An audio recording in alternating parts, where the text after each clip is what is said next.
Let's start with Oklahoma State, Texas A&M, Friday, 6:45 Eastern on ESPN in Houston. Texas A&M is a 6.5-point favorite, over under 53 and a half, 54, 53 and a half, depending on where you look. Of note in this game is it looks like Spencer Sanders is going to go for Oklahoma State. Hubbard is also going to go. And one of the things that, and Hubbard he's 64 yards away from 2,000. He's the guy to watch in this game, especially because Texas A&M's star defensive tackle is out, and he sat out because in preparation of the NFL draft, Justin Matabuke. And, Jaden Peavy is a fine backup, but the Texas A&M defensive line is solid overall. But they're going to miss him up front. And when I look at this, game, I know that you like the under, and that's where I'm looking as well. One of the things when I first look is I say, okay, Oklahoma State does not give up a lot of Oklahoma State does not give up a lot of explosive passing plays, right? And, I think that this matchup sets up well for them to contain this Texas A&M offense, which has no explosiveness whatsoever, right? If you look at this Texas A&M offense, there's no explosiveness. I think that they might be able to, efficiently move the ball a little bit up and down the field, but it's just I don't see that there's not going to be a lot of big plays in this game.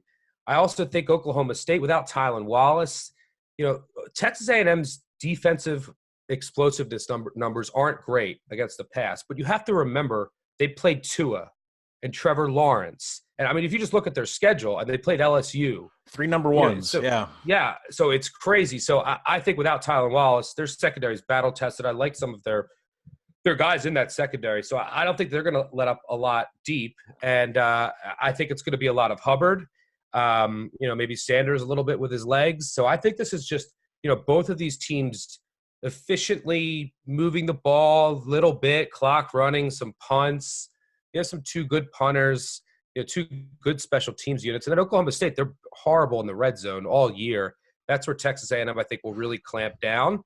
Remember the Texas A&M schedule. They've had a gauntlet of a schedule, but I think the line is ultimately about right. But I agree with you on the under here. I remember Texas A&M is a snail. What are you seeing here? Well, first off, the Texas A&M and Oklahoma State, if you're interested in 2020 college football, this is the bowl game you want to watch. These rosters return an immense amount of talent, too deep on both sides of the ball. And especially when you look at Oklahoma State, the decision hasn't been made yet by Chuba Hubbard if he's going to return next year. He's still contemplating his decision. He'll make it after the bowl game. But if he returns, these are going to be – this game is going to serve as a springboard possibly for a team to be – heavily overrated going into next season.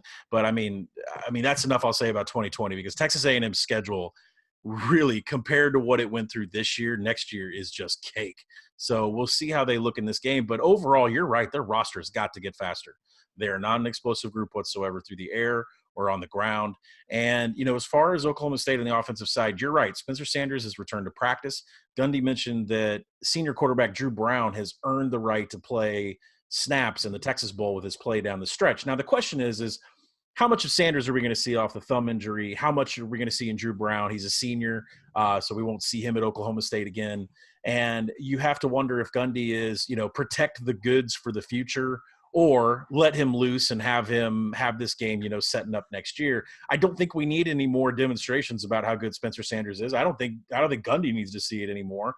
The kid after the bye week this year just went completely crazy for the Pokes and was having, fantastic reads, no more interceptions. So we'll see how much Drew Brown plays compared to Spencer Sanders.